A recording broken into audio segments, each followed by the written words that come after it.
To ensure the balance of power remains in the hands of the people, the framers of the Second Amendment crafted 27 words. One sentence. To succinctly and definitively protect our freedoms from controlling political groups, oppressive religious organizations, or from an abusive government.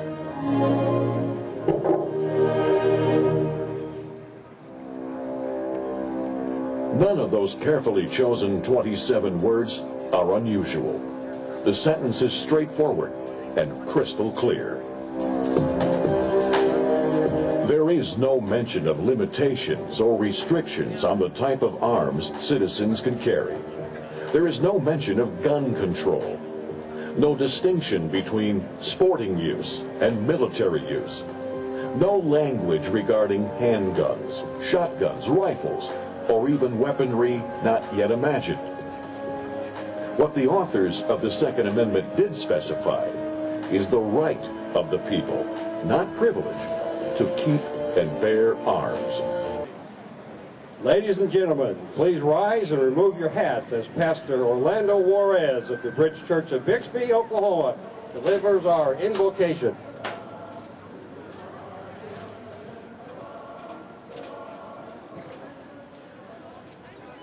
Let's pray. Father God, we come before you, and we thank you for this amazing day you've given to us. As we come together, people of conviction, people of love, people of unity, and still believe in this amazing country you've given to us, America, that represents justice and freedom, that's synonymous with liberty. And God, we come together for one thing, to come together in unity under an ideal of America. And so we commit this to you, God. We pray that our ears are open, our hearts are open. We pray for those in authority over us, and we pray for wisdom beyond their ability to even think, wisdom from you. For we are one nation under God, and with the pursuit that we've been given from you, Lord God, for happiness and joy in life. And so we take this very seriously, God. We stand for something, something that America was known for, standing for something. This is about you being glorified. We seek you first, and all these things will be added. And we thank you that America, Lord God, will be restored. In the name of Jesus, and we all said, amen. Ladies and gentlemen, please remain standing as a presentation of our colors. They were given to us by the DBA in Coweta, Oklahoma. As we salute our flag.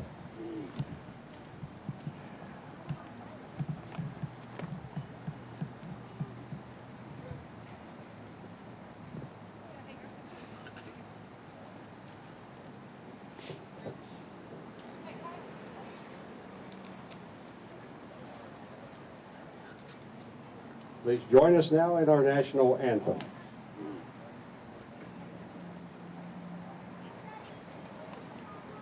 Say, can you see by the dawn's early light what so proudly we hailed at the twilight's last gleaming, whose broad stripes and bright stars through the perilous fight o'er the ramparts we watched were so gallantly streaming, and the rocket's red glare, the bombs bursting in air, gave proof through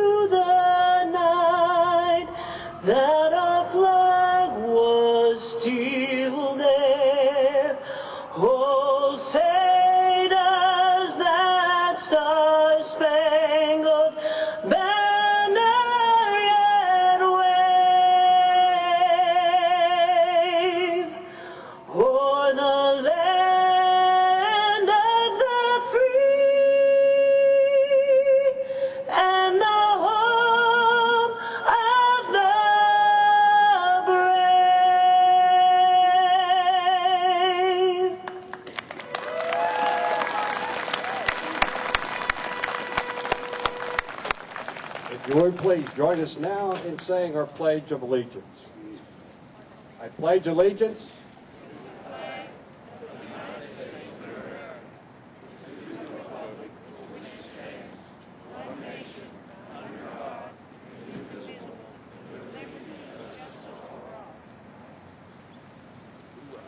Thank you all. At this time, we would like to recognize our veterans. Of course, a lot of folks are already standing. If you could raise your hands, all the vets, please, we'd like to give you an acknowledgement.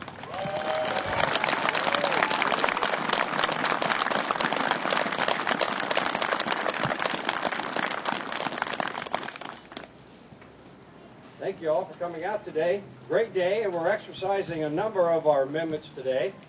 Our amendment to peacefully assemble. We want to emphasize today the Second Amendment, for without that I feel the others would not necessarily be protected. And we're using our free speech amendment as well. So if you have a seat, please be seated.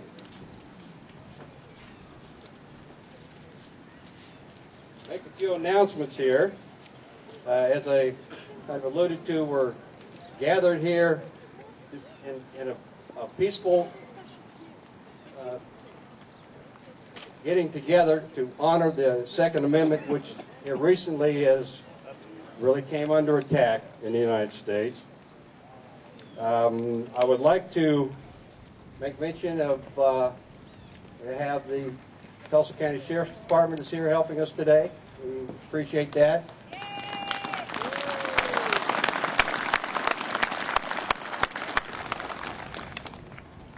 Would like to, for just a second, would like the organizers to kind of gather here so we can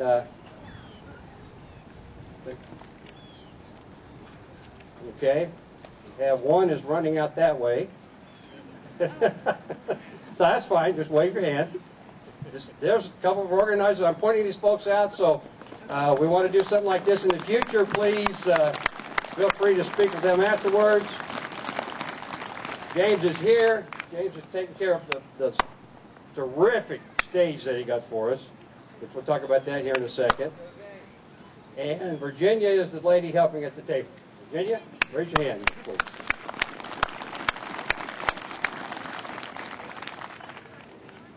We'll make mention, we are, this has been, basically we started this February the 2nd, and things have kind of, we were blessed and things have moved along very rapidly, and this rally has came together.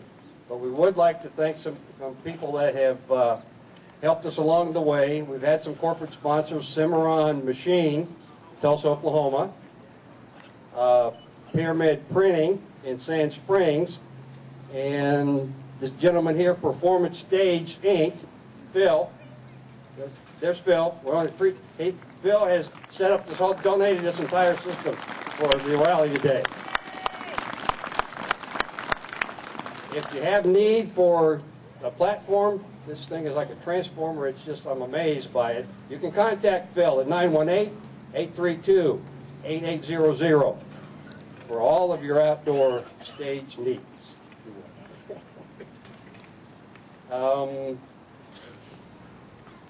We would ask if you'd like to stay after the end of the rally.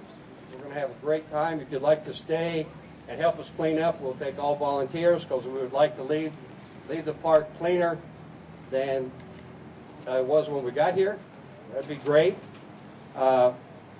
Virginia's manning coffee cans over there if you would like to contribute for our next rally. That would be helpful as well.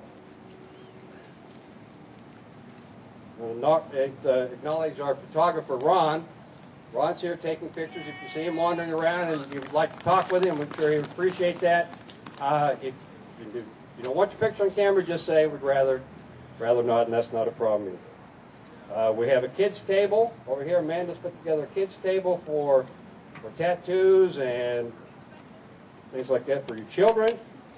Bathrooms are located to the north end of the field here. We also have a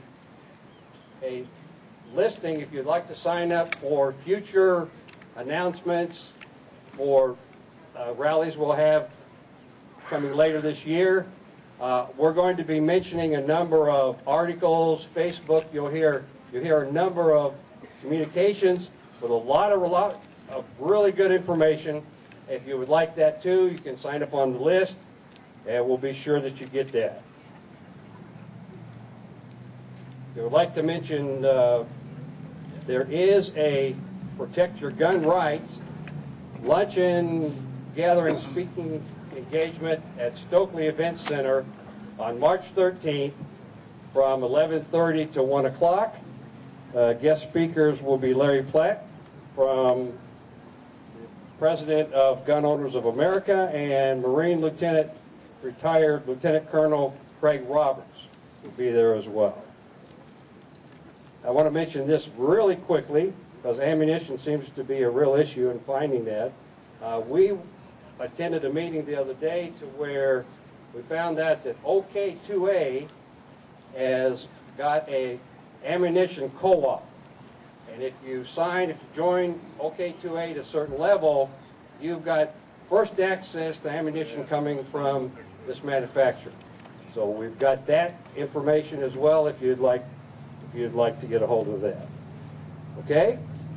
We're going to now commence with our first speaker, Jim Newhouse, representing Congressman Bridenstine's office. He's the VA Affairs field representative, and he's going to visit with us quickly. As I said, we were putting this thing together so quickly that the congressman, of course, his schedule had already been filled. We were gracious enough, and Jim Newhouse has agreed to come and speak with us briefly.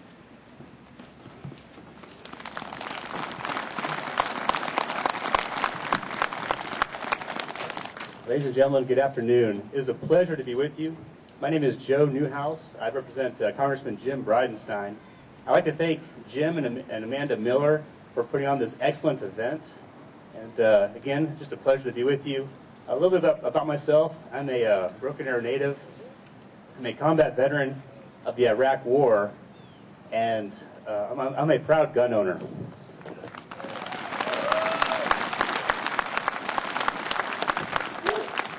Additionally, I'm a father of four. I have one of my kids here. He's a well-armed son of mine.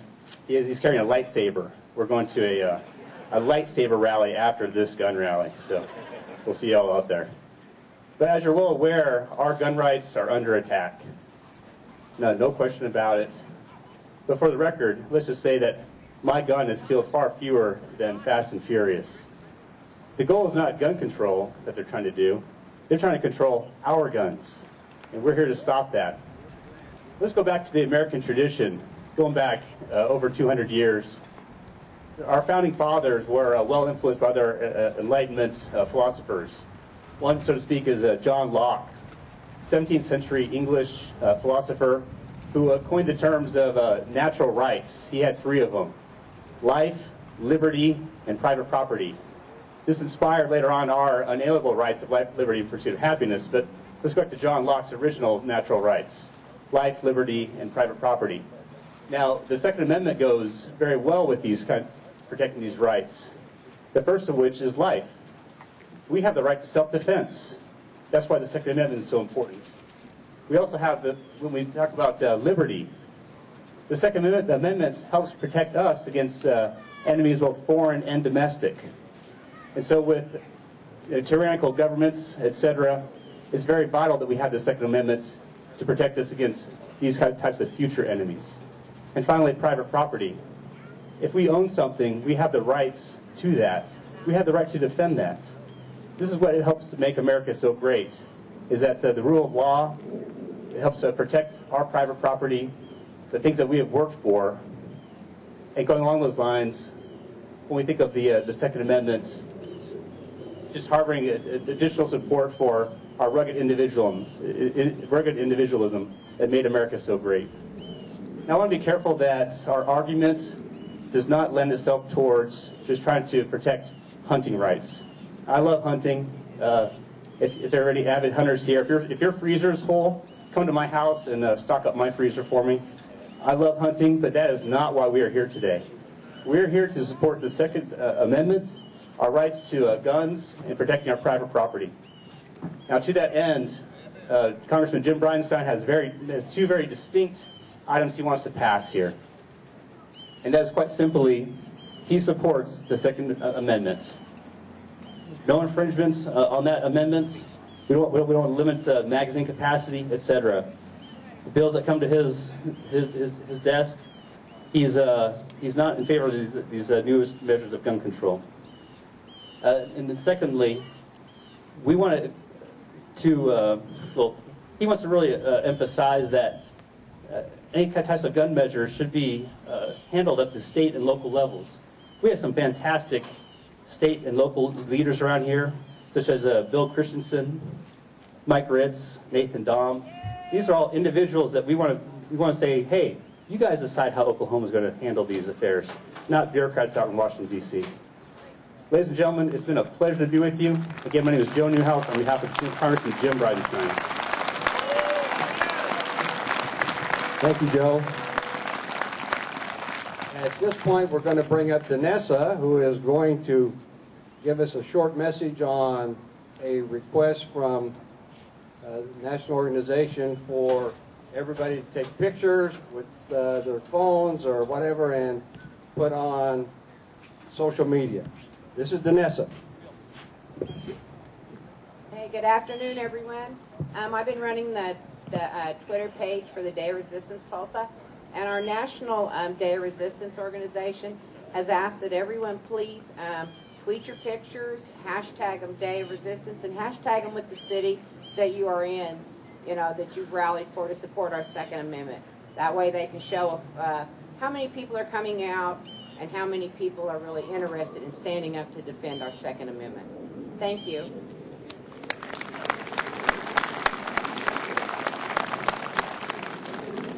Ladies and gentlemen, our next speaker, graduating from the University of Oklahoma before he joined active duty in the United States Marine Reserve, is Bill Christensen. We would like to welcome him to the stage. Bill has two sons, Brian and Ken, who work with him in Christian Aviation, and Bill is running for your next mayor of Tulsa. Ladies and gentlemen, Bill Christensen.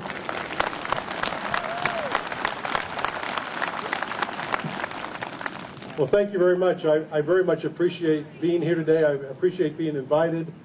I think it's just great that we're putting on an event like this in Tulsa, Oklahoma, because, Tulsa is the greatest area in the country to live, in my opinion. We're quite a red state. Obviously we're the only ones that voted for John McCain and also for Mitt Romney. So I'm really very proud of that, and I love living in Tulsa.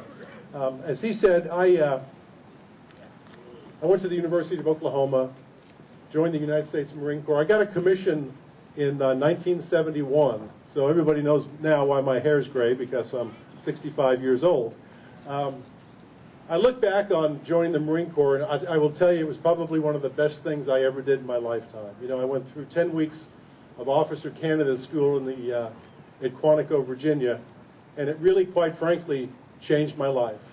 And I think it changed my life for the better. I've operated my business here in Tulsa for 40 years. I'm blessed because my two sons are in my business, which has enabled me to be on the city council for the last 10 years, which I'll talk about in a second. But I want to let you know, first of all, why I'm running for mayor. I served on the council for 10 years, and in those 10 years, just a series of events occurred that made me decide in my last term that if I was really going to make a difference for Tulsa and for Tulsans, that I needed to run for mayor. I thought about it a really long time and decided that to make things right, to make things better for Tulsa, I had to run for mayor. So I've thrown my hat in the ring for mayor. There's a lot of moving parts, I'm going to be honest with you. It's a big undertaking.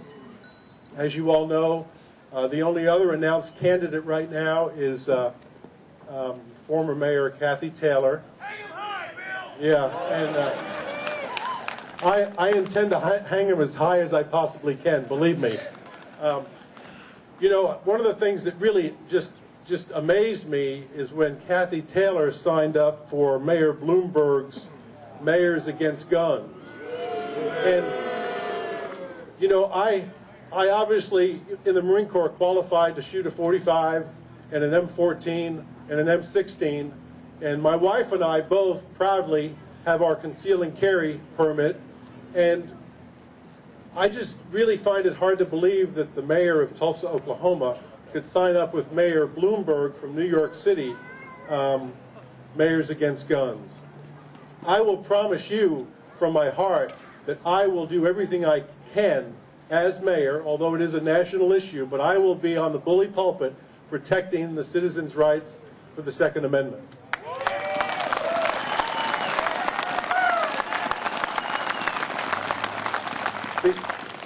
You know, the other thing that I realized in the 10 years I was at the city council, well, let me back up for just a minute. You know, being in business, starting my own business and being in my own business for 40 years, through the good times and the bad times, made me well realize the value of a dollar. You know, my dad, who was also a small businessman, was a carpenter by trade. My dad told me many, many years ago, if you take care of the pennies, the dollars take care of themselves. And every day I go to my business, I try to find ways to save money. And I know there's probably a lot of small businessmen out there that are in the same boat. You know, you have to make a payroll every Friday. And it's a big undertaking in a lot of cases. So when I went to City Hall, I had that same principle. You have to take care of the pennies and the dollars will take care of themselves. So one of the big reasons I'm running is because I still believe there's a lot of wasteful spending, there's a lot of overtaxation, and there's a lot of bureaucrats down there that, quite frankly, don't do the job I think they should do. So I am the one that's going to go down there. I'm not going to hire outside consultant firms and pay them $750,000 to give us a report and put it on the shelf. I'm going to roll up my sleeves and go department by department and help save a lot of money.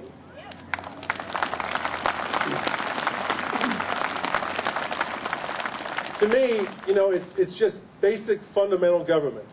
And let me talk about this last couple of months. You know,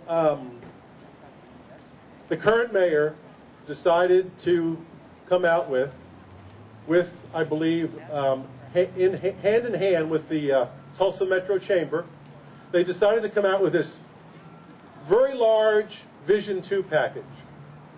Well, I came out very early against Vision 2, and I want to tell you why. It was over the top. It was wasteful spending. I don't believe in financing private businesses. And I really believe in my heart that public funds need to be used for public purposes.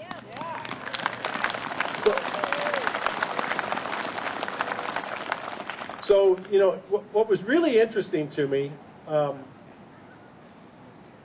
the years I was on the city council, I realized early that you have to build relationships to get anything done. I was only one of 9 councilors, and I had to build relationships with the other 8 councilors, with other elected officials, to try to move the city forward.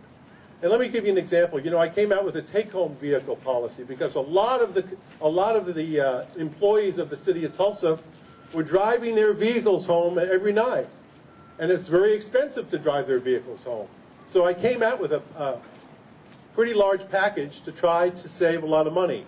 Well, I quickly realized that other people had other ideas too. So I had to compromise. I had to be reasonable with my other elected officials, but at least I passed a package that's probably saved, I always say to you over the last 10 years, probably millions of dollars for the city of Tulsa. So as mayor, I really feel I will have more control and more of an ability to rein in spending. The Vision 2 thing was ill-conceived, and I know you've heard all this before, but it was rushed. There was no public input. You know, that's the other thing that is really I think City Hall has gone dark in the last couple of years. There's no transparency. There's no openness.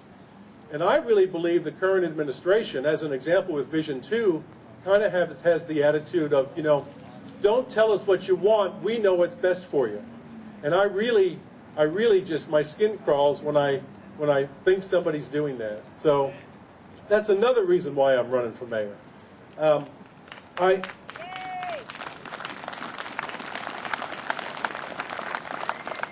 I will promise you this, and then I'll end, but I will promise you this, that when I get elected, the first thing I will do is have an open house at City Hall.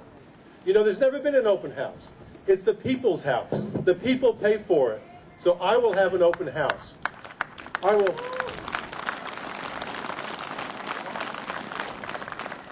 I will also commission a citizen-attended sunshine review task force, because I believe a lot of things have gone on down at City Hall over the last couple of years that are, you know, they're coming out of those, you remember those smoke-filled rooms with closed doors? That's what's happening. And that's what happened in Vision 2. Vision 2 was formulated by probably 15 or 20 people that, you know, the power brokers in Tulsa, with no regard to what the citizens wanted. And that's why it failed. And I'll tell you, I was never so proud. You know, I was obviously extremely disappointed on election night when Mitt Romney didn't win. But I was never so proud of the citizens of Tulsa for turning down, really quite dramatically, Vision 2. Because Vision 2 was going to mortgage our future till 2028. So I have great confidence in the citizens of Tulsa. They get it, they watched it, and it was really a very large victory for the citizens of Tulsa to turn that down. So I will promise you, I will promise you when I get elected as mayor, my phone will be on, my door will be open, and believe me, I will work with every citizen of Tulsa. You know, my slogan on my little business card is, a mayor for all Tulsa. I don't want to be just a mayor for special interest groups that have access to the mayor. I want the citizens to have access to me. In order to do that, I really need your help.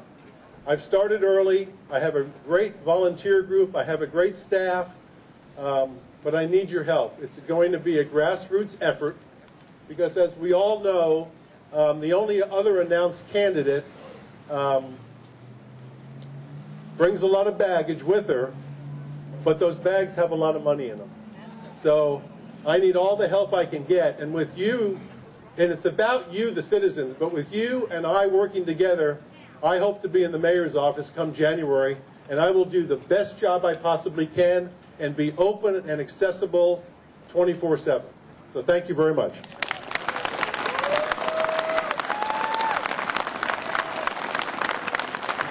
Thank you, Bill Christensen.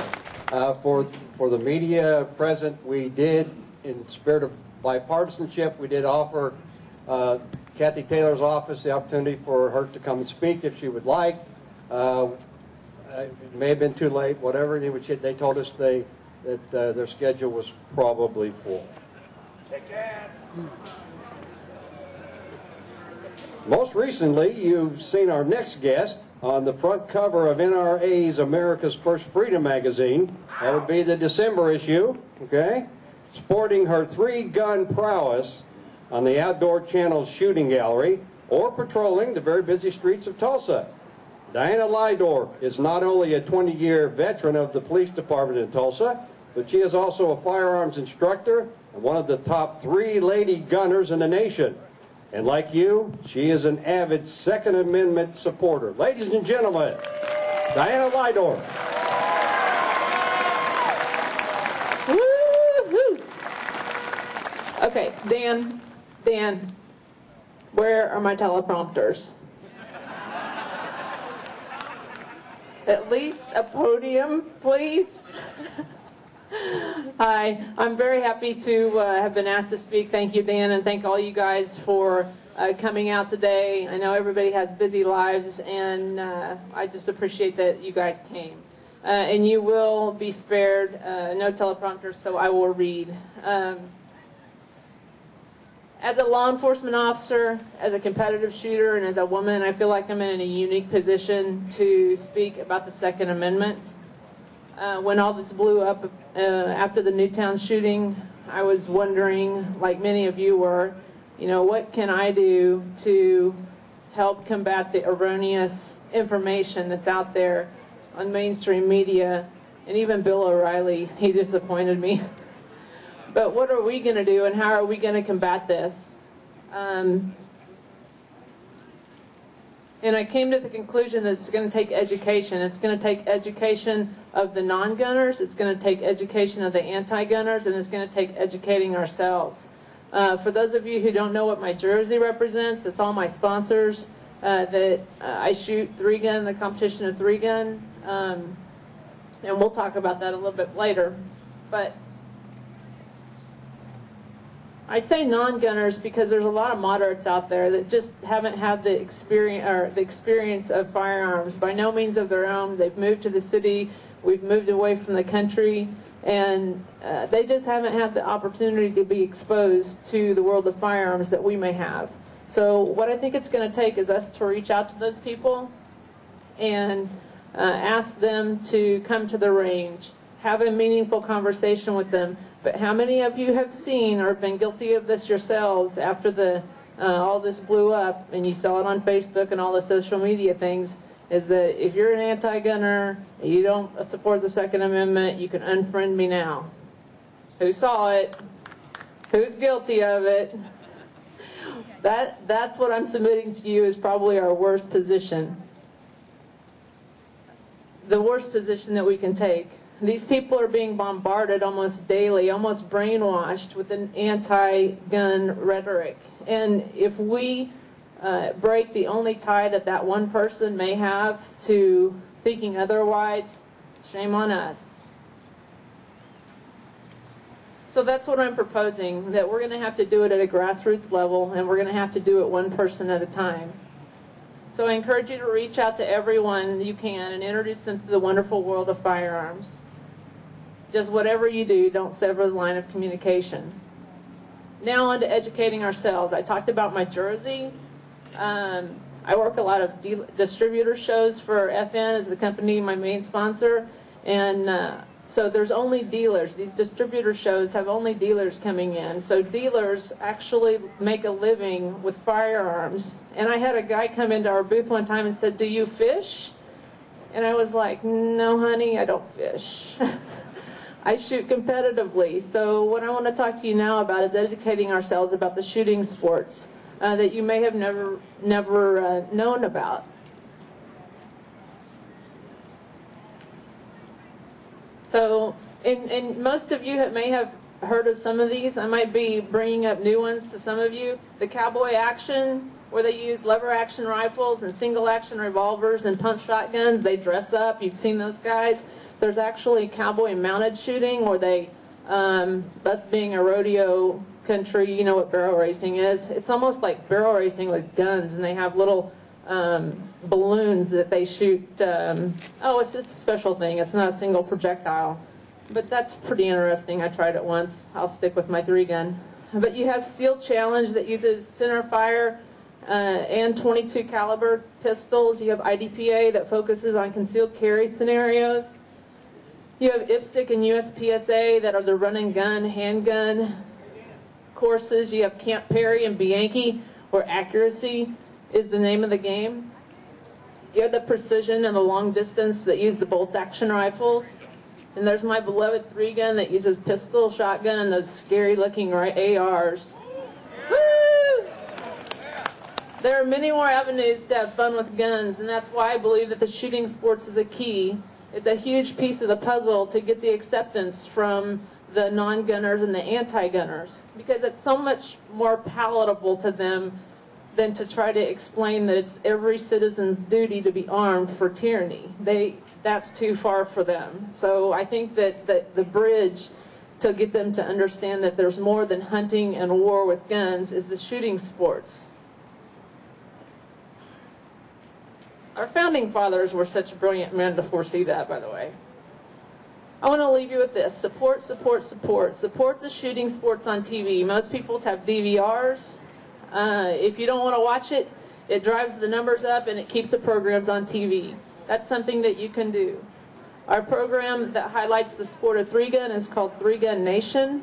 It was on NBC Sports until the Newtown shooting, and then they canceled all the gun-related programs. So I'm proud to say that you can find Three-Gun Nation on the Sportsman's Channel. And this year is the first year that they're going to have a ladies pro tour. So tune in and you can see your hometown girl shoot on Three-Gun Nation. I'd appreciate your support. And being in Tulsa, I don't know if you guys are familiar with it, but there's tremendous facilities to go shoot around here. There's the United States Shooting Academy up north of town. There's the 2A is a new indoor facility at Admiral and Yale. There's Gilmore's, it's been there for a long time, 61st and Garnett. There's Oil Capital in the VA, and there's Red Castle northwest of town. All these facilities host competitive shoots, all the ones that I spoke of. And in fact, there are several national matches scheduled to be in our town this year. There are two Three-Gun Nation matches, one in May and one in June. And I encourage you to come out and see the shooters and see how the show is filmed. That's kind of interesting. But none of these, there's no charge for any of these matches, so you can come out and you can just watch, or you can see if this is something that you'd like to get interested in. Shooters are the best, the most open people that I've ever come across. And if you have questions of anybody, they'll pretty much, I've borrowed my competitors' guns to try to beat them before, so, and they'll answer anybody's questions. So I want to thank you again for having me out today. I want to thank you guys for coming. And if you have any questions, you can grab me, well, lightly, gently. But it's been a pleasure being here, and thanks again. Tulsa Police Officer Diana Lydor. Good job.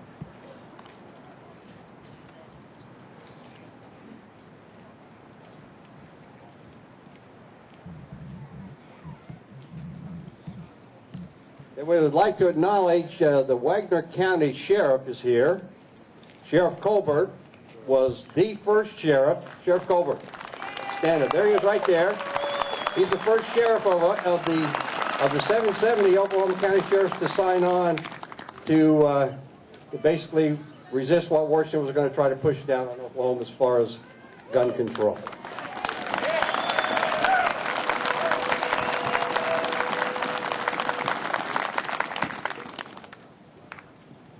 Okay, ladies and gentlemen, at this point, our next speaker is State Senator Nathan Dahm, representing District 33 here in this area. I'll let him point out directly. And he has authored a number of pro-Second Amendment bills. Right now, ladies and gentlemen, State Senator Nathan Dahm. Yes,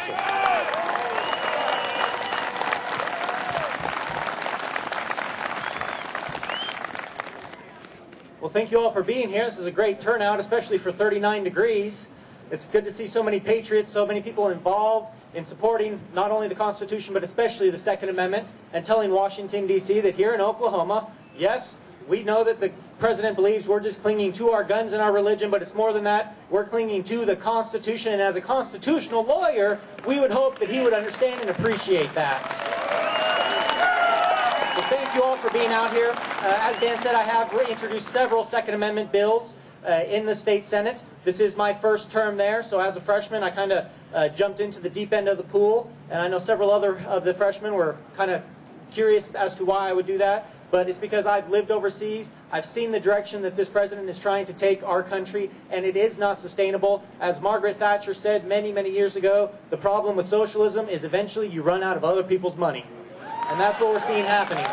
We're all feeling the hurt. We're all feeling the stretch because of the economic policies coming out of Washington, D.C., and we need leadership on every level of government, but especially in Oklahoma City, saying, in Oklahoma, Oklahomans know what's best for our people, not Washington, D.C. bureaucrats, especially when it comes to our God-given rights. And that's what the Second Amendment is. It is a God-given right. It's not a constitutional right. It is a constitutionally protected right, but it is a God-given right protected by the Second Amendment to the Constitution. And there's something curious about that. I'm a huge fan and a huge proponent of the Bill of Rights, but very few people read the preamble to the Bill of Rights. We have a preamble to the Constitution, and we have a preamble to the Bill of Rights. And in the preamble to the Bill of Rights, do you know what it says? It says that when the conventions of the different states enacted the Constitution, they wanted further declaratory and restrictive clauses to be added so that it could not be misconstrued to violate the people's rights. That was the purpose for the 10 amendments for the Bill of Rights, was to further restrict the federal government from infringing on our rights. And they've been doing it for the last 100 years, but especially the last few years, more and more, and we need to stand up and oppose it. Now, I introduced 3 bills into the state Senate. None of them were heard in the Public Safety Committee. The chair of that committee has said that he is waiting on the lieutenant governor to finalize his school safety task force. And of course, we are all strong proponents of school safety. We realize that there's things that need to be done with that. But we cannot lose sight of what is happening in the overall scheme of things for just one particular issue. We need to work on school safety, absolutely. But there are other things regarding the Second Amendment, other things that need to happen, especially with what is coming from Washington, D.C., when they're looking at banning different size clips of ammunition, when they're looking at possible universal background checks, registration requirements. That's what this is going towards, and it will not happen if people in Oklahoma are willing to stand up and say, no, not here in the state of Oklahoma.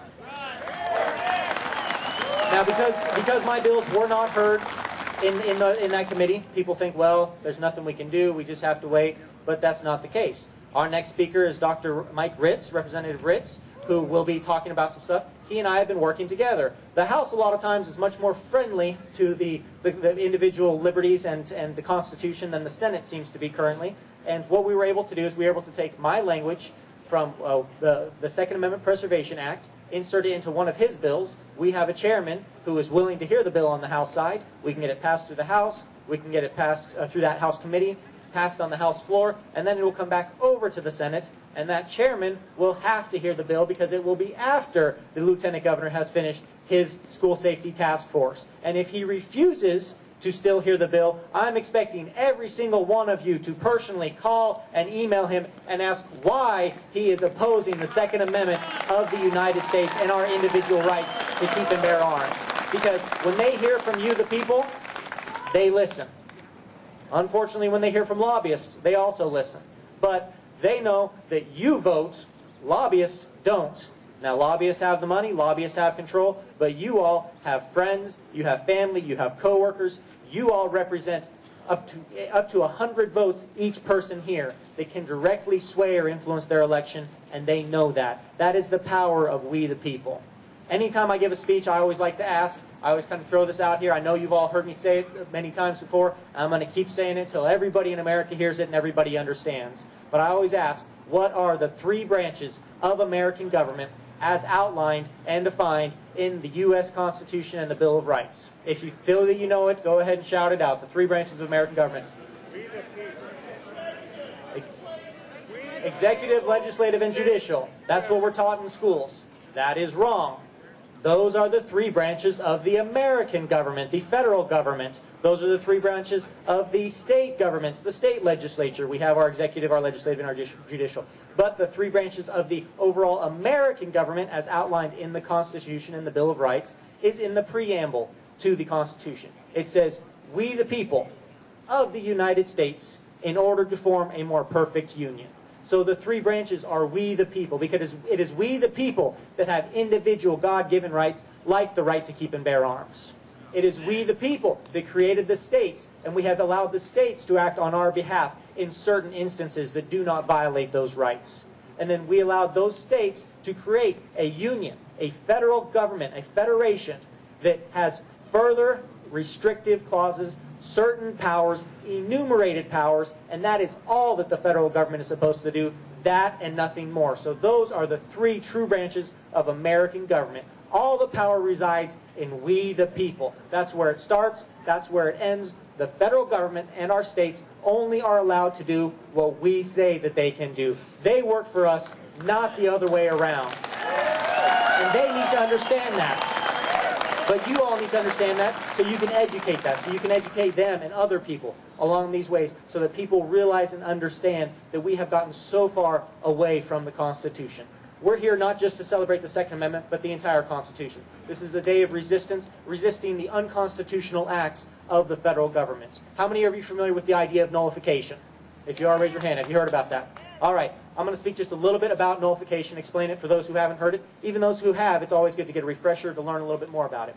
Nullification is basically saying that unconstitutional acts are null and void and of no effect here in the state of Oklahoma, or any state that enacts such legislation. I have legislation nullifying all federal gun acts and laws and regulations because it says shall not infringe, and that means shall not infringe.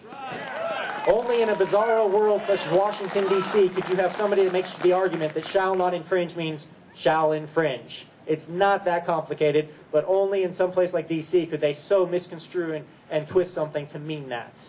So we have those God-given individual rights, and they shall not be infringed. But that's not the only rights that we have. We have other unenumerated rights that are our God-given rights. Within nullification, we talk about the 10th Amendment, that all rights not given to the United States are reserved to the states or to the people respectively, correct? That's what we're familiar with that. So nullification goes along those lines. But what nullification is it is not us opposing things that the federal government has the constitutional authority to do, but we just don't like it. If they do something and we say, we don't like that, but we see that it's in the Constitution, well, they are within their power to do so. What nullification is nullification is opposing unconstitutional things that the federal government has absolutely no power, no authority to get involved with. Well, when you speak with some people, they'll say, yeah, but what about the Supremacy Clause? You know, the Supremacy Clause that Article 6, people say, it says that all federal laws are the supreme law of the land. But that's not what it says. I encourage everyone here to read the Constitution, read the actual wording of the Constitution. It's amazing how enlightening it can be when you go directly to the source. What it actually says is it says, this Constitution and all laws of the United States made in pursuance thereof shall be the supreme law of the land. Is a law that infringes upon your right to keep and bear arms, is that made in pursuance of the Constitution? No. So is that law supreme? No. So the Supremacy Clause doesn't say that everything the federal government does is supreme, it reigns supreme, because it has to be in line with the Constitution. Well, then you get the argument, yes, but the Supreme Court has ruled, so on and so forth, and said this and that. Well, is the Supreme Court the be-all, end-all in everything? We're taught in our schools that yes, they are, because we're taught that there's three branches of government, the executive, legislative, and judicial. But the Supreme Court is a branch of the federal government. Of course they're going to side with the federal government. They were supposed to be the arbitrator between two separate states, or between people fighting within two separate states. They were not supposed to be the be-all, end-all interpreter of the Constitution. You know why? Because the Constitution is supposed to be the be-all, end-all of the Constitution. It is the supreme law of the land, not what five people decide they think that it means. It's written in English. It's really quite simple. And in fact, the Ninth Amendment, how many of you are familiar with the Ninth Amendment?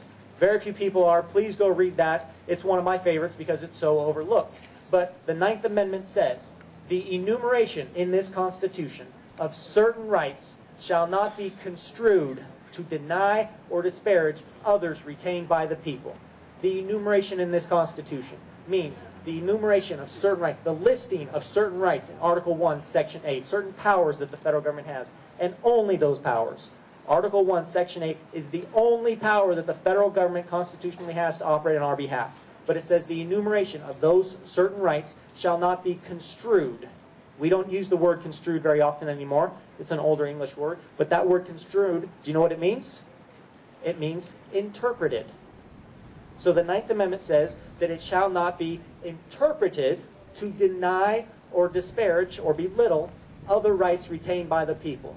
So the Constitution itself says that there is a limited list of powers, and it shall not be interpreted to deny or belittle the other rights belonging to the people.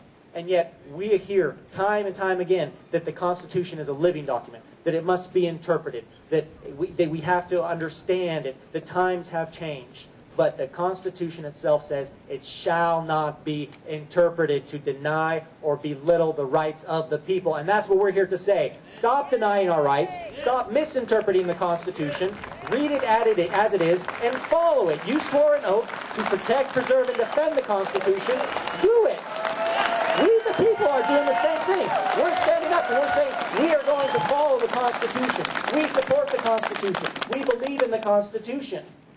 And you know what? That's radical. For most people, it's radical to follow the foundation of our country, to follow the Constitution. How far off track have we gotten in this nation where it is radical to actually adhere to the Constitution?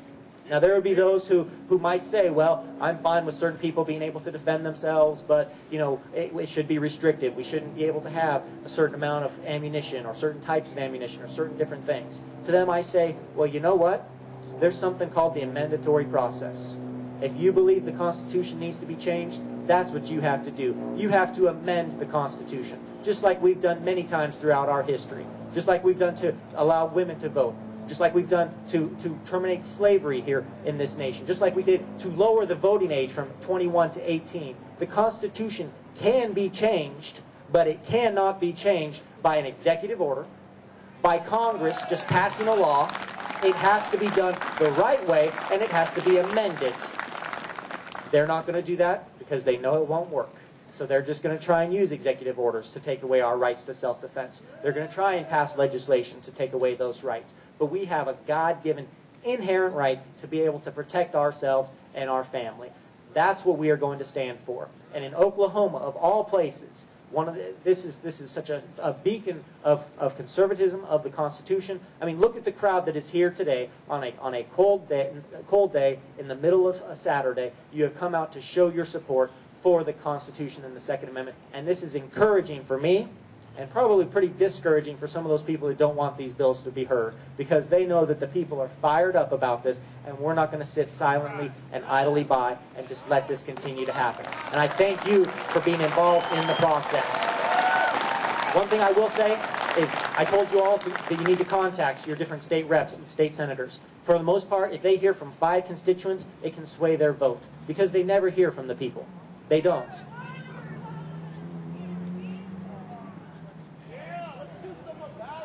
Leadership. Why they don't impeach Obama? Because there's a lack of leadership in Washington, D.C. There's a lack of leadership in general. People are not willing to stand up. I've had several people ask me, why are you doing so much so soon, so fast? Why aren't you just, there's little things here, little tweaks that we can make to make things better. And that's fine. I realize that there's things that are wrong here in the state of Oklahoma, that there's things that we need to address, our workman's comp situation, we need to address our education system, we need to look at many different things here in the state of Oklahoma, and we are working on that. But the difference between myself and a lot of people in Oklahoma City and in Washington, D.C. is that they are there to govern. They want to govern. They feel that is their calling, that is their duty, that is their responsibility. It's to govern, it's to set standards, to make it to where your life is perfectly molded to the image that they feel is best. To protect you from the big bad wolf, from yourself if need be. That's what they feel their calling and their duty is. That's not what I'm there for. I'm not there to govern. I'm there because I believe in limited government, and that means self-government. That means the people taking the responsibility back upon themselves. That means the states taking back the responsibility from the federal government, the things the federal government is not supposed to be doing. We need to get back to local control, and the most local control starts with me. It starts with you. It starts with the individual taking on responsibility for ourselves. That's what we have to get back to. And it takes boldness. It takes sacrifice. It takes willingness. It takes people taking time out of their days, out of their weeks, to contact their state reps and state senators, their congressmen, their U.S. senators. It takes people working on their city councilors, their county commissioners, their mayors. It takes people stepping up and running for office like I did. When I ran for office, my family, a lot of my friends, we put everything on hold for this. And it took a lot of time. It took a lot of sacrifice. But it is worth it to be able to serve other people and to try to change the conversation in Oklahoma City from how can we best run and control everybody else's lives to make sure that everything is done safe, everything is protected, to basically baby-proof and bubble wrap the world, changing from that perspective to realizing that, unfortunately, we live in an imperfect society. There is evil in this world. As long as there is evil forces, as long as there is a devil, we are going to have to contend with evil nature in humankind. And as long as that exists, we should be able to defend ourselves. We cannot protect from every bad and evil thing from always happening. There are going to be accidents in the world. I know this is not an exciting thing to hear, but we have to realize that government is not the answer. Government cannot protect us from everything. We need to take responsibility for ourselves. That's what I am trying to do. Our churches need to step up. Our families need to step up. Our parents need to step up. Our communities need to step up, and they need to take the responsibility back. And especially our younger generation. I have no problem saying that because I am younger. In fact, I'm the youngest senator in the state of Oklahoma. So I am looking at the younger generation, trying to lead by example and say, we, the younger generation, it doesn't matter what has come before. I know that every generation wants the succeeding generation to have it better than they had it before. So I have to work as hard as they have had to work. And that's fine. We've been very blessed in this country. But because of that, a lot of times we don't realize the value of sacrifice, the value of hard work. What you receive too easily, you esteem too lightly. I, having lived overseas, I've seen socialism, I've seen communism, I've seen gun control, I've seen all these things, and it doesn't work. And that is what has impassioned me to work so hard to serve the people, to educate on the Constitution, the importance of getting back to those founding principles. There's one of my favorite quotes from the Founding Fathers is that the price of liberty is eternal vigilance. It is nonstop. There is sacrifice with it. That's not fun to talk about, sacrifice. But it is necessary. All that is necessary for evil to triumph is for good men to do nothing. We have a lot of good men and women here, a lot of the younger generation as well, that are not sitting idly by and doing nothing. You all are getting involved. You are getting engaged, and that is very encouraging. Our numbers are growing day by day, hour by hour. Get involved, get plugged in. There's organizations out there. This organization has set this up in just a short amount of time.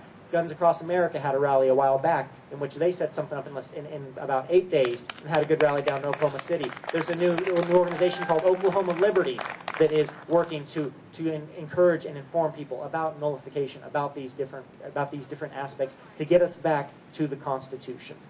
So I'll close here with finishing up a little bit on nullification. Again, nullification is not about opposing the constitutional aspects of the federal government that we just disagree with. You know, if the U.S. Post Office makes a stamp that says, you know, that Texas is better than Oklahoma, well, that's not true first and foremost, but they would technically be within their constitutional rights to do so because they are supposed to maintain and manage post offices and post roads. That's not what this is about. It's not about those little things that we just wouldn't like. It is about the things that they have absolutely no constitutional authority to get involved with. And I will say this, nullification is not about secession. It is the exact opposite. Secession is people saying, well, you know what? You're breaking the rules. You're not playing according to the rules. You've paid off the referees, so we're going to quit. We forfeit. We're going to leave. And if we have time, we're going to go start our own league. We're taking our ball and we're going home. That does no one any good. Because you've left the conversation, you've left the game, you've lost if you just give up and give in and go home. That's not what nullification is about. Nullification is the exact opposite of secession. Nullification is staying in the game. Nullification is saying, we are here, we're not going anywhere. You might continue to break the rules. You might continue to violate the law. You might continue to pay off the referees, the Supreme Court. You might continue to do all those things. But we are going to stay involved, we are going to stay engaged, and we are going to win the day because we have truth and right on our side. We are following the Constitution, and we're not going anywhere. We're not going to obey those unconstitutional laws. We're not going to let you enforce those unconstitutional laws. But we're here to stay. The Constitution is here to stay, and we're not going to let you take it away, now or ever. We are standing strong together. So please continue to get people informed, get them engaged. If you come down to Oklahoma City, please come and see me at my office. I always have an open door. It's 533A. I love to speak with the people, to see the people. Lobbyists don't really stop by because they know that that's not what my thing. But people are always stopping by. People are always coming. And I encourage you to stop by so I can just have a conversation, a one-on-one. If you have questions for me afterwards, please find me. I'll be out here as well. But I appreciate you all coming out. I appreciate you getting involved. Please read the Constitution. Educate yourself on the Constitution, because it's really hard for a liberal to defend the words as they are written. It's easy for them to interpret them. It's easy for them to construe them. But when you have it in writing, it's really hard to refute. So learn the Constitution and stand with it. Thank you all for being here. Thank you for your support of the Second Amendment. Shall not infringe means shall not infringe. Thank you all. They said that we're going to put in Article 1, Section 8 of the Constitution, 18 enumerated powers. And if you get outside the boundaries of that, then the states kick in with the 9th and 10th Amendments, with states' rights. So we're going to hold them to that, and they've said that we're going to put a little bit of teeth in it by saying that if you get outside the boundaries of that, then we're going to nullify. And you'll also hear the term interposition. It's another term that is part of the same language. And when Madison and Jefferson said, when we want to nullify something that's clearly unconstitutional, we're just going to ignore it. Now, we're going a little bit further, and right now 24 other states are going a little bit further, and we're nullifying whatever executive orders the president sends down on gun rules or edicts or whatever tyrannical process. We're going to nullify Obamacare. By the way, I did get the nullification of Obamacare through committee this week, Senate committee.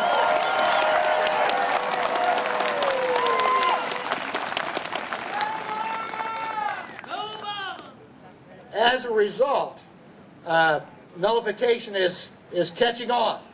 And the states are starting to wake up. I got a call from the Speaker of the House of the state of Ohio.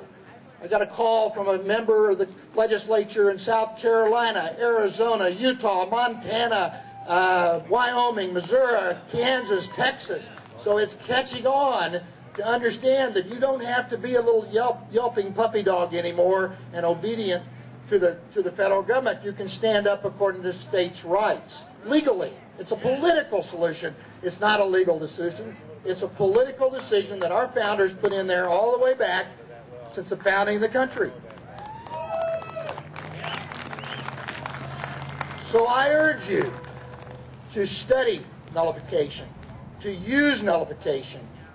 Excellent references to the OklahomaLiberty.com that I told you about, of where we're headed with the states' rights, and we're not going to stop. We're not going to stop as long as God gives us breath.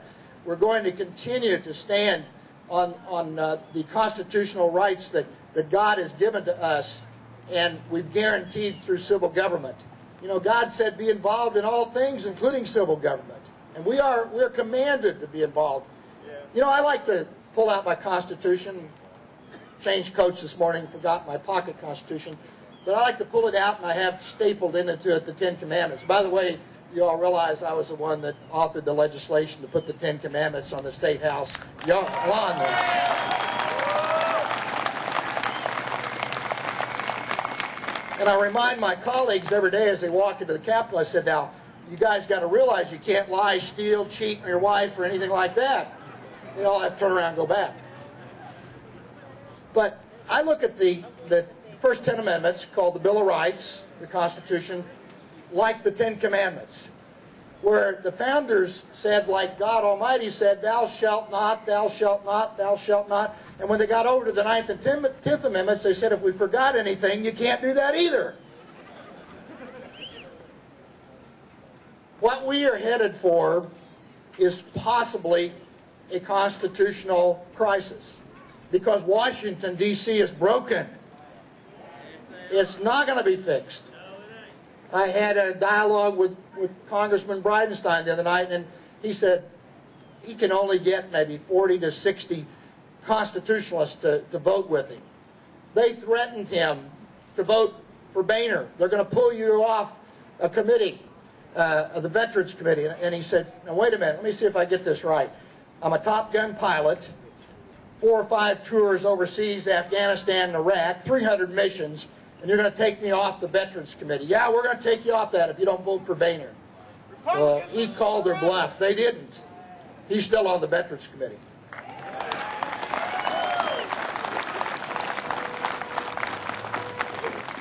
Now, since we're in a mixed company, we can't say what that really means, but it does take a lot of courage. Well, let me talk about a little bit the Federalist Papers. And if you haven't read the Federalist Papers, it's fascinating to read what Alexander Hamilton, what James Madison, what Thomas Jefferson, what some of these great founders said. Federalist Paper 33. He said, this is Alexander Hamilton in his answer, what Senator Dobbs said about Article 6 of the Constitution, where they try to throw this supremacy clause at us. They forget about the language. This judge the other day that I was debating, this Boyley girl that I was debating the other day, she said, if a number of political societies, this is what Alexander Hamilton said, if a number of political societies enter into a larger political society, the laws which the latter may enact pursuant to the Constitution. That means if it's not in the Constitution, you ignore it. This is Hamilton telling us.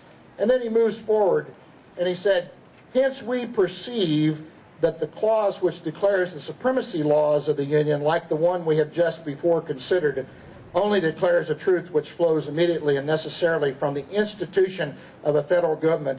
It will not, I presume, have escaped observation that it expressly confines this supremacy to the laws made pursuant to the Constitution. Now, what Hamilton is saying right there, and you know, Hamilton, he was kind of leaning towards a strong federal government, but he's saying right there, if it's not in the enumerated powers, then the states are to clearly ignore it. I take them at their word, ladies and gentlemen. You know, these people gave up their lives, their fortunes, their sacred honor to give us the introduction, the document, the birth certificate of this great republic. We're here today for it.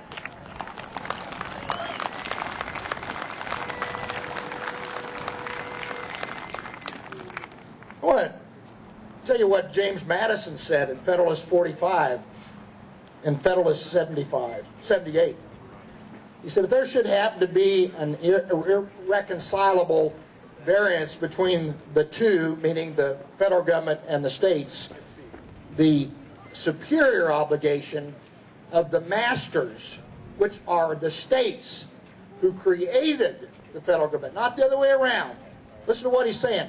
The federal government was created by the people of the states got together in their conventions and formed this and gave a compact to loan to the federal government the ability to govern within the enumerated powers of Article 1, Section 8. And they said that the states are the master and the federal government is the servant of the states. So we must remember that the federal government, even though they do have certain enumerated powers and they can't even deliver the mail on Saturday, but that's one of the enumerated powers, they can't even do that. But Madison is saying now, in the Federalists 78 and 45, very clearly who the masters are. And then Thomas Jefferson goes on to say, Jefferson says in the Virginia Report and also in the Constitution writings of the Virginia Report, when the states were first threatened by a federal law called the Sedition Act. The Sedition Act said that if you said anything ill of the federal government, you could be thrown in jail for that. So Madison and Jefferson invoked the Virginia and the Kentucky resolutions, and they said, we're going to ignore this unconstitutional act with the Anti-Sedition Act, and it went away. There was no crisis. There was no blood in the streets. They knew they'd gotten out of their bounds in 1798. Let's move forward a little bit to 1830.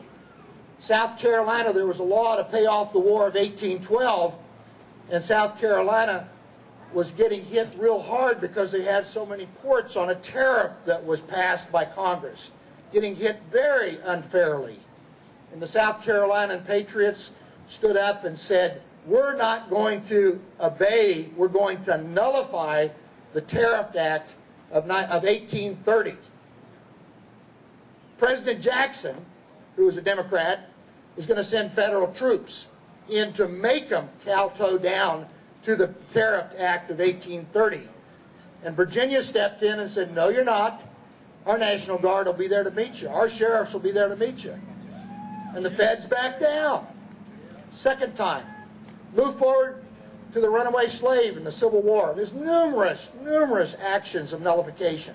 Let's move forward to the runaway slaves in the Civil War, where the federal government said that if any slave runs away to the north, they have to return him.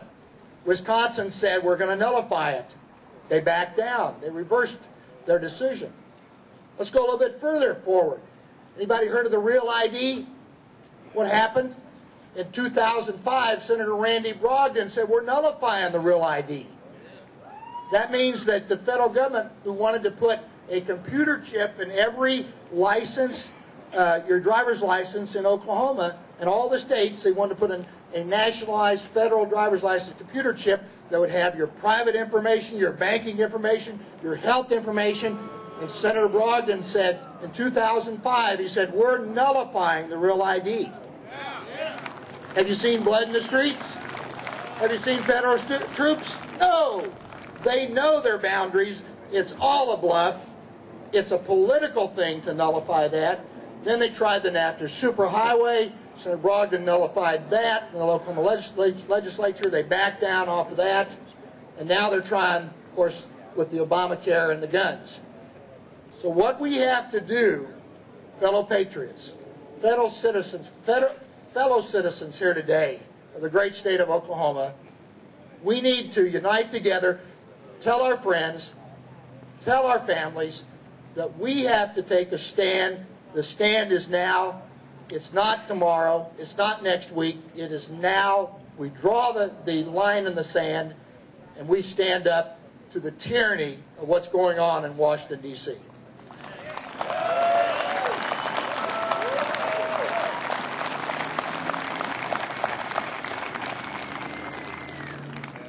If you know a sheriff that I haven't pre-mentioned with Sheriff Colbert and Sheriff Lester, if you know a sheriff, talk to them. Tell them we need their help, because I think the sheriffs are the chief law enforcement of the county.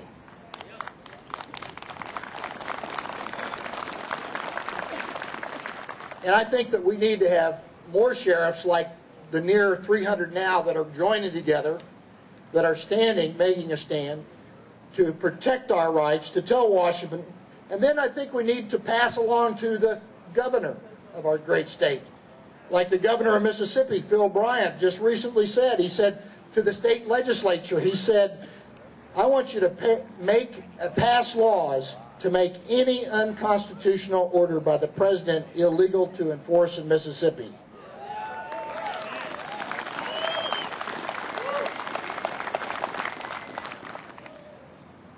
So as we go home today, go to the website oklahomaliberty.com.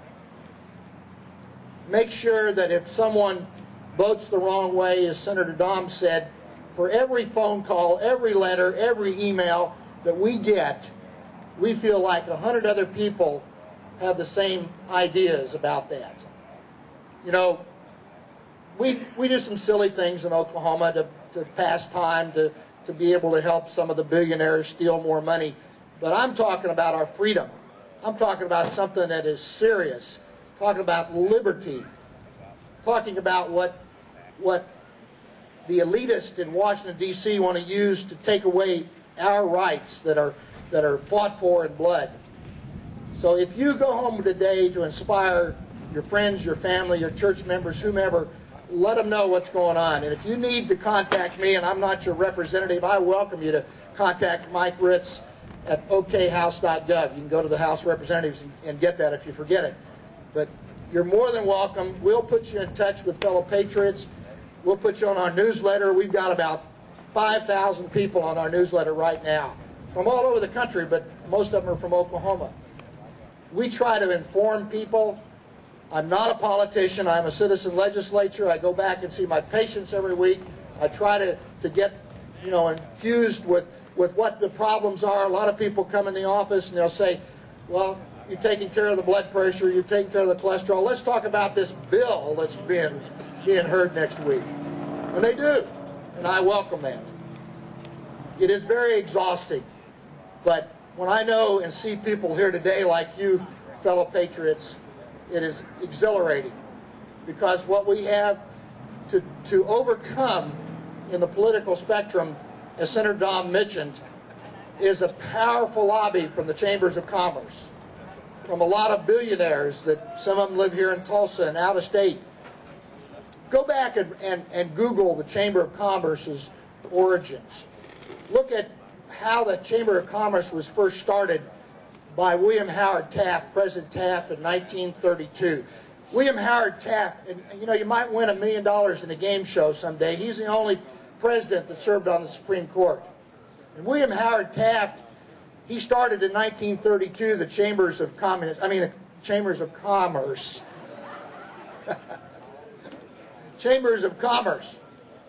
And it was a diversion. He was a progressive. That's a code word for socialist, Next line is, next page is communist. But William Howard Taft started in 1932 the Chambers of Commerce. Doggone it. And, amen, brother. And anyway, Taft, he started this to divert business people away from the free market. William Howard Taft's father was Alphonso Taft. He started you ever heard of the Skull and Bones at Yale University? He was one of the founders of Skull and Bones. His dad was. So they're progressive socialists. And there's some great people in the Chambers of Commerce. Don't get me wrong. But the national and the state chamber do not have your best interests out there. They are there to work to help their friends get advantages over businesses that have made this country great. I met a few weeks ago with some bankers. And the bankers right now, in this group that I met with, Oklahoma bankers in the Tulsa area, and they were very concerned as we went around this table talking about their concerns. They got around to me, and I said, I've heard in just the last few minutes the word regulated or over-regulated 10 times in the bank people that are here, the bank executives. I said, welcome to healthcare. And I said, what you guys need to do and ladies need to do is you need to take a stand.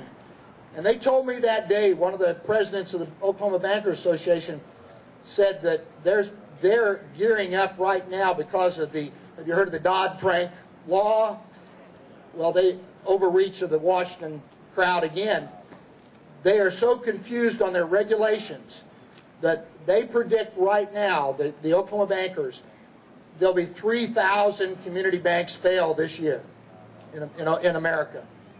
3,000. These are banks that used to make loans on a handshake, that built our communities, that help us build our businesses, help us become the greatest beacon of hope for free enterprise in the history. But they're scared, finally they're scared, to realize what's coming at them with these regulations or non-regulations out of Washington, D.C. Washington, D.C. wants to destroy the middle class. The middle class is what made America great. And I'm here to tell you, that as long as I have a breath, I will take a stand against tyranny. God bless you. God bless Oklahoma. God bless America. Thank you. We really appreciate everybody coming. I think you've heard some good speakers, got some great information. Once again, on the information side, if you'd like to sign up on the at the table here if you want information on future events. Have you got any more of your, okay, let me, James, can you, one of the flags? Anybody that would like to help us clean up afterwards, please remain in the area. We'll be with you very shortly. This gentleman is standing over here. He's got some of these magnetic binders or tags to put on your car. It's really great. Yes, sir. Yeah, we were hoping that people would record that and sign up, and we'll hook you up with Amanda. On your way out, once again, if you'd like to contribute, we'll be using that for future events, folks. Thank you all for coming.